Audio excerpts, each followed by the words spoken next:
안녕하세요. 얼마 전 남자친구의 도를 넘는 행동에 충격을 받아 파혼한 30대 여성입니다.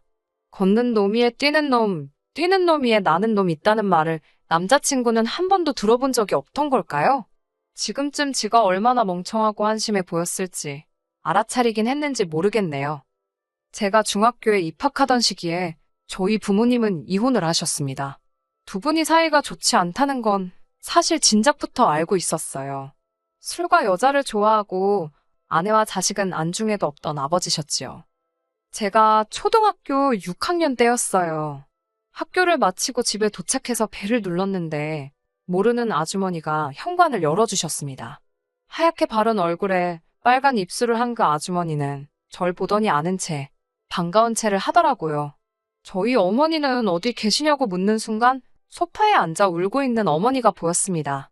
그 옆에는 뭐가 그렇게 화가 났는지 아버지께서 씩씩대고 계셨고요. 한참 시간이 흐른 뒤에야 아버지께서 만나던 술집 여자를 집에 데려와 어머니께 점심을 차리라고 했었다는 사실을 알게 되었습니다. 당연히 어머니께선 아버지께 드디어 완전히 미친 거냐며 소리를 지르셨고 아버지께선 어머니가 당신 체면에 똥칠을 했다며 그 여자가 보는 앞에서 뺨을 때리셨답니다. 사실 아버지가 어머니를 때리는 건 저도 몇 번이고 본 적이 있습니다. 아버지한테 어머니는 사람이 아니었어요. 저희 집에서 키우던 개만도 못했지요. 어린 저는 어머니를 아버지로부터 지켜드릴 수 없었고 오로지 할 수 있었던 건 어머니가 혹시나 저를 버리고 도망가시진 않을지 걱정하는 일뿐이었지요. 매일매일이 불안의 연속이었습니다. 학교가 끝나고 마음 편하게 친구들과 떡볶이 한 번 사 먹지 못하고 집까지 한달음에 뛰어오기를 여러 번이었어요. 어머니가 여전히 집에서 저를 기다리고 계신지 확인하기 위해서요. 제가 중학교 2학년이 되던 해에 두 분은 이혼을 하셨습니다. 아버지 말씀으로는 위장이혼이라고 했어요. 사업도 그렇고 세금 문제 때문이라면서요. 하지만 위장이혼이라는 말과 달리 서류상으로 두 분은 완벽히 남남이 되었고 얼마 지나지 않아 어머니는 충격적인 사실을 알게 되셨답니다. 이혼하기 몇 달 전 사업 때문에 그렇다며 아버지께선 반강제로 당신 건물을 어머니 명의로 돌려놓았는데 알고 보니 그 건물엔 빚이 1억 넘게 있었지요. 지금으로부터 20년 전의 이야기라는 걸 감안한다면 보통 큰 금액이 아니라는 걸 아실 거예요. 드디어 아버지로부터 벗어났다는 그 자유를 누려볼 새도 없이 어머니께선 아버지가 치신 사고의 뒷수습을 시작하셨지요. 하루는 어머니와 이모가 통화하는 내용을 우연히 엿듣게 되었는데 아버지께서 당신보다 10살도 어린 여자를 만나 동거를 시작했다더군요. 하나도 슬프지 않았어요. 오히려 정말 잘 됐다고 두 번 다시 어머니와 제 인생에 나타나지 않았으면 좋겠다고 바랬을 뿐입니다. 아버지가 진 빚을 갚지 않으면 건물은 그대로 경매에 넘어간다고 했어요. 어머니께선 위기를 기회로 만들 줄 알아야 한다며 그 빚을 어떻게든 갚겠다고 저에게 약속하셨어요. 지금 생각해보면 저에게 약속을 하셨지만 실은 당신 스스로에게 하는 다짐 같은 게 아니었을까 싶어요. 이후로 저희 어머니는 정말 지독하게 사셨습니다. 새벽엔 동네 목욕탕을 청소하셨고 낮에는 건물을 청소하셨어요. 가끔 손이 부족한 동네 식당에서 설거지라도 부탁하는 날이면 보너스 받으러 간다며 싱글벙글 웃으셨지요. 그렇게 악착같이 돈을 모아 어머니께선 결국 빚의 대부분을 갚으셨습니다. 덕분에 그 건물은 어머니의 재산이 되었지요. 어머니는 거기서 멈추지 않으셨습니다. 아버지가 떠난 후 월세를 전전하던 저희는 건물 3층으로 이사를 들어갔어요. 건물 1층엔 3개의 점포가 있었는데 마침 한 점포가 폐업을 한다고 해서 어머니가 반찬 가게를 여셨습니다. 어머니나 저나 홍보도 영업도 어떻게 해야 할지를 몰라서 속된 말로 무식하게 장사를 했어요. 정성을 다해 만들고 박리담의 식으로 양은 많이 가격은 싸게요. 그런다고 해서 처음부터 사람들이 알아주지는 않더라고요. 장사가 잘 되지 않았어요.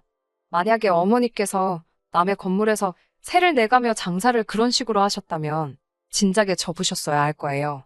나중에서야 알게 된 일이지만 어머니께선 딱 2년만 해보고 안 되겠다 싶으면 다시 청소일을 하실 생각까지 하셨답니다. 하지만 다행히 1년이 지나니 조금씩 반응이 오더라고요. 동네 엄마들 사이에서 김치가 너무 맛있다며 대량으로 살 순 없겠냐고 이야기가 나왔고 급기야 인근 회사들에서도 납품 문의가 들어오기 시작했거든요. 저는 고등학생에 불과했으니 현실적으로 어머니를 도와드리는 건 온라인에서 어머니 가게를 홍보하는 정도에 불과했어요. 어머니께서는 당시 몇몇의 아주머니들을 직원으로 고용해 가게를 운영해 나가고 계시기는 했지만 언제까지 주먹구구식으로 해나갈 수도 없는 노릇이었지요. 그렇게 몇 달의 시간이 흐르고 어머니께선 도저히 이렇게는 안 되겠다며 작은 회사를 설립하셨습니다. 멀지 않은 곳에 경매로 나온 공장이 있어 그것도 매입을 하셨어요. 그렇게 어머니는 직원 5명을 둔 김치 공장의 사장님이 되셨습니다.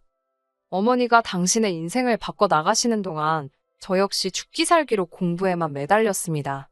마음 같아선 당장이라도 저도 어머니 회사에 가서 일을 배우고 어머니께 도움이 되어 드리고 싶었지만 어머니께서 거절하셨습니다.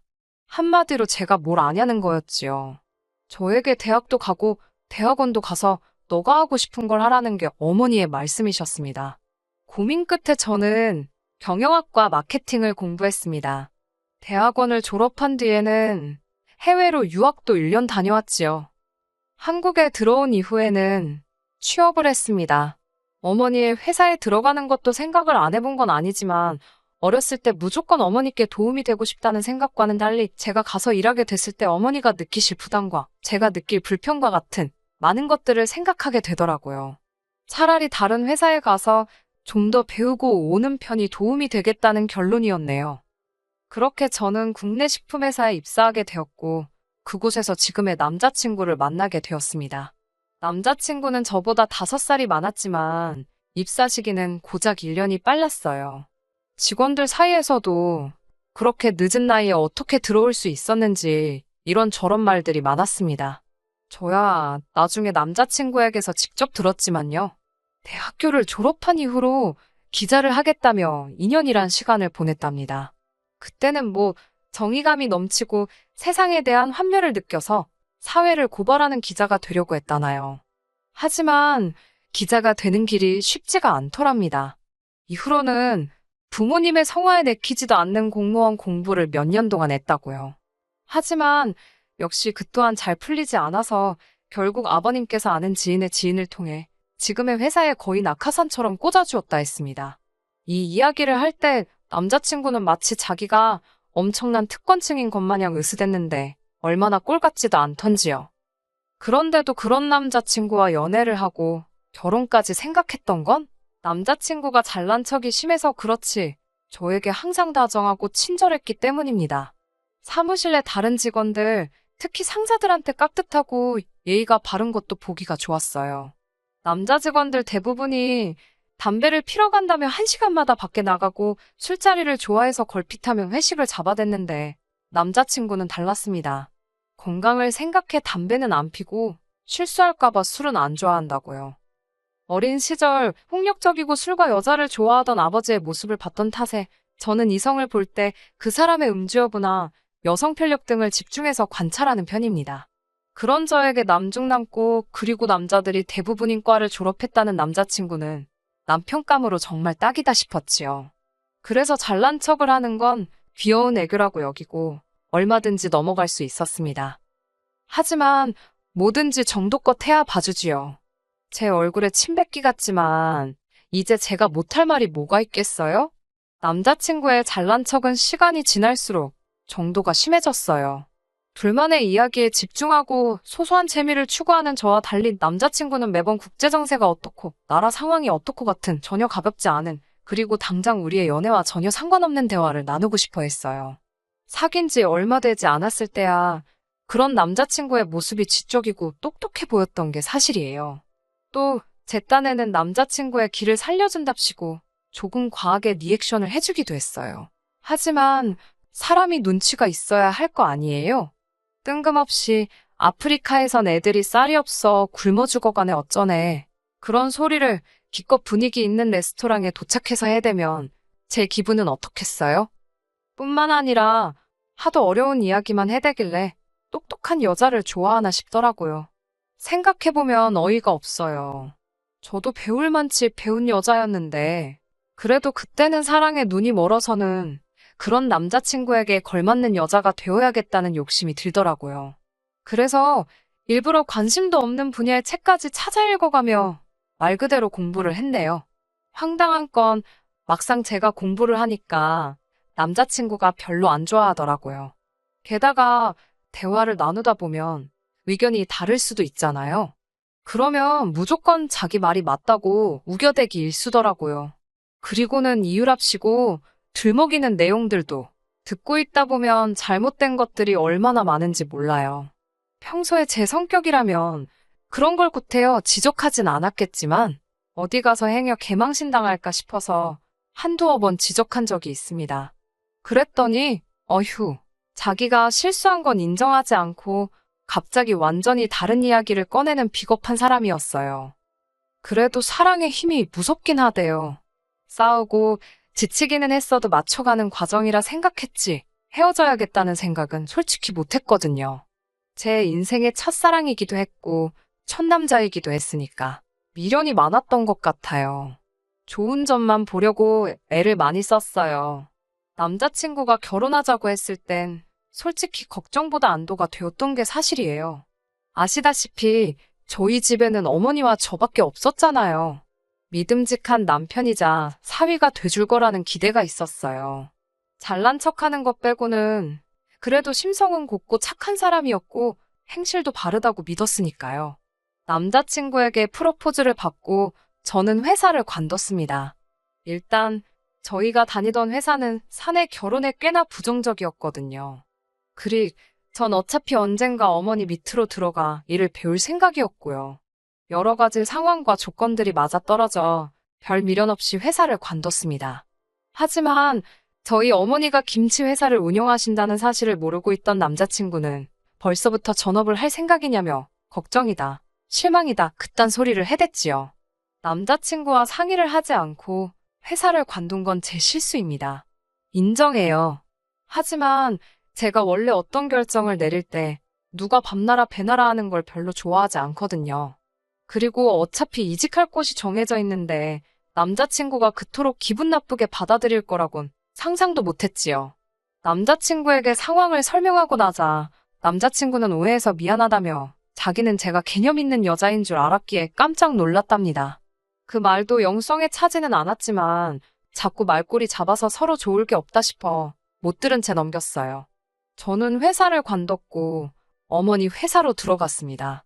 전 솔직히 제가 큰 도움이 될 줄 알았는데 어머니 회사는 제가 다니던 회사에 비하면 규모도 한참 작았고 여러 가지로 달랐습니다. 오히려 제가 다른 직원들로부터 많은 걸 배워야 하는 상황이었고 오히려 짐이 되는 게 아닌지 죄송스러울 지경이었지요. 며칠 뒤 남자친구가 저하고 긴히 상의하고 싶은 일이 있다고 하더라고요. 매일같이 회사에서 보다가 제가 관두고 난 이후로는 일주일에 한두 번 보는 게 전부였습니다. 만나서도 보통은 결혼에 관한 이야기를 했기 때문에 이번에도 결혼에 관련해서 뭐 상의할 게 있나 보다 생각하고 나갔어요. 그런데 남자친구가 회사를 때려치고 싶답니다. 제가 깜짝 놀라서 그게 무슨 이야기냐고 물었어요. 저와 달리 남자친구는 별다른 계획도 없는 걸로 알고 있다고 해도 그 나이에 이직이 쉬운 일이 아니라는 건 저나 남자친구 두 사람 다 알고 있었으니까요. 남자친구는 실실 웃어가며 자기를 저희 어머니 회사에서 일하게 해달랍니다. 생각지도 못한 남자친구의 말에 황당하기도 했고 난처했어요. 무조건 거절을 해야 한다는 건 잘 알고 있었지만 어떻게 이야기를 꺼내야 하는 건지. 하지만 남자친구는 제가 아무 말도 못하고 머뭇거리는 것만으로도 서운하다고 난리였습니다. 그러더니 뒤도 안 돌아보고 카페를 그냥 나가버렸어요. 이 어이없는 상황에 뭐라 할 말이 없더라고요. 일단 남자친구에게 전화를 걸었습니다. 전화를 걸면서도 이게 뭐 하자는 짓거리인가 싶어서 내가 너무 심했나 그런 생각도 들고 결국 남자친구에게 사과를 했어요. 한번 어머니께 물어나 보겠다고요. 집으로 돌아와 어머니의 눈치를 살피다 조심스레 낮에 있던 일을 털어놓았습니다. 어머니께선 생각이 많아 보이셨어요. 그러더니 인턴도 괜찮으면 와서 해보라고 하랍니다. 채용하는 건 인턴하는 거 보고 정하신다고요. 생각지 못한 어머니 반응에 저는 좀 놀랐지만 일단은 이 좋은 소식을 알려야겠다 싶었습니다. 하지만 어머니의 말씀을 전해 들은 남자친구는 왜 조건이 붙냐고 또 툴툴거렸습니다. 진짜 아쉬운 게 누군데 내가 왜 남자친구를 구슬러야 되지 싶으니까 화가 확 올라오더라고요. 이렇게 해도 싫다고 하면 나도 더는 모르겠다고 짜증을 냈습니다. 그러자 남자친구도 이번엔 한 발 물러서더니 알겠다고 고맙다고 하더라고요. 저는 솔직히 그래도 남자친구가 최소한 어디에서 자기가 발을 뻗어도 되는지 아닌지 정도는 분간을 할 수 있을 줄 알았어요. 회사 내에서 사회생활을 아예 못하던 사람도 아니었으니까요. 하지만 저희 어머니 회사가 작다고 무시를 한 건지 남자친구는 출근을 하기가 무섭게 헛짓거리를 하고 돌아다니기 시작했네요. 어머니 회사에는 13명의 직원분들이 있었는데 대부분이 저희보다 나이가 많거나 경력이 오래된 분들이에요. 그런 분들을 상대로 남자친구가 또 지가 잘났다고 떠들어댄 거지요. 대기업에서는 그렇게 일 안 한다. 사고방식이 그런 식이면 성장을 못한다. 누구누구 씨 때문에 일이 진행이 안 된다. 이런 건 영어로 써주셔야 되지 않겠냐. 직원들 사이에서 당연히 이야기가 나오기 시작했는데 남자친구가 직원들 앞에서 자기가 마치 이 회사에 뭐라도 되느냐 거들먹거리고 한마디로 어디서 저런 걸 데려왔냐는 불만이었지요. 하지만 남자친구는 그런 건 깨이치 않는 눈치였어요. 오직 자기 잘난 것만 뽐내느라 바빴지요. 심지어 그날은 사장인 저희 어머니를 상대로 그 꼴 같자는 지적질을 했고 난리가 났네요. 어머니께서 거래처와 일정 및 수량을 조율하고 계시던 시기였어요. 제가 그 일을 도왔고요. 그런데 남자친구가 그것도 근무 시간에 멋대로 제 자리에 와서는 그 서류를 보더니 이게 경제학적 관점에서 어쩌고저쩌고 떠들어대더니 급기야 저희 어머니랑 이야기를 해봐야겠답니다. 이러다간 회사 망하게 생겼다면서요. 어처구니가 없어서 한번 집 걸려봐라 하고 냅뒀습니다. 저희 사무실 구조가 어떻냐면 어머니가 쓰시는 사장실에서 직원들 자리가 다 보이고요. 직원들도 사장실 내부를 전부 다 볼 수 있습니다. 방음도 제법 되는 편이고요. 그런데 남자친구가 사장실에 들어가고 얼마 되지 않아 어머니께서 고함을 치는 소리가 들렸습니다. 직원들이 웅성거렸고 놀란 제가 사장실로 뛰어 들어갔어요. 어머니께서 하시는 말씀이 남자친구가 여기서 일하는 직원들 전부 다 수준 미달이라면서 어떻게 이런 식으로 사업을 끌어오셨는지 모르겠다나. 그러면서 어머니께 이러실 때가 아니라 일단 대학원에 가서 경영자 수업을 들으셔야 하는 거 아니냐고. 오너의 품격이 어떻고. 모르겠어요. 뭔 헛소리를 얼마나 신나게 떠들어댄 건지. 아무튼 어머니께선 말 그대로 정말 크게 노하셨지요. 결국 인턴은 바로 쫓아냈네요. 잘난 남자친구께서 노동법이 어쩌고 난리를 쳤지만 저희가 회사가 작아서 그렇지 변호사도 있고 있을 건 다 있습니다. 어머니께서 그렇게 잘났으면 법대로 해보라고 상대도 안 해주셨어요. 결혼은 당연히 물 건너갔습니다. 어떤 딸이 남자친구가 자기 어머니한테 그러고 달라드는데 결혼하고 싶겠어요? 솔직히 저한테 지 잘났다고 떠들어댄 거야. 같이 놀아준 셈 쳐도 되지만 저희 어머니한테 그런 건 지금도 때려 죽여도 분이 안 풀릴 것 같아요. 솔직히 파혼이라고 표현은 했지만 뭐 예약을 하나 한 것도 아니고 양쪽 집안 어른들한테 서로 소개한 정도에서 끝나서 다행이지 뭐예요. 진짜 남자 잘못 만나서 망하는 여자는 있어도 혼자 살아서 망하는 여자는 없다더니 혼자 살아야 될까요? 정말이지? 결혼은 어렵네요. 훅이랄 건 아니지만 남자친구한테는 지금도 연락이 오고 있어요. 남자친구는 저더러 어머니 좀 말려보라고 자기는 회사와 저희 모녀를 위해서 총대를 메고 이야기한 거라고요. 그러면서 회사까지 때려치고 나와서 갈 곳도 없는데 이렇게 며칠 만에 나가라고 하면 이건 오너마인드가 어쩌고. 그렇게 잘났으면 본인 능력껏 살 길 찾아보라고 했습니다. 그리고는 난 오빠가 그놈의 입 때문에 언젠간 크게 경을 칠 줄 알았다고 한마디 해줬지요. 진짜 이제 그만 좀 떠들었으면 좋겠어요. 입이 문제라니까요. 끝까지 들어주셔서 감사합니다. 오늘의 사연은 여기까지입니다. 구독과 좋아요, 알람 설정 부탁드리고 더 좋은 사연으로 다시 찾아뵙겠습니다. 감사합니다.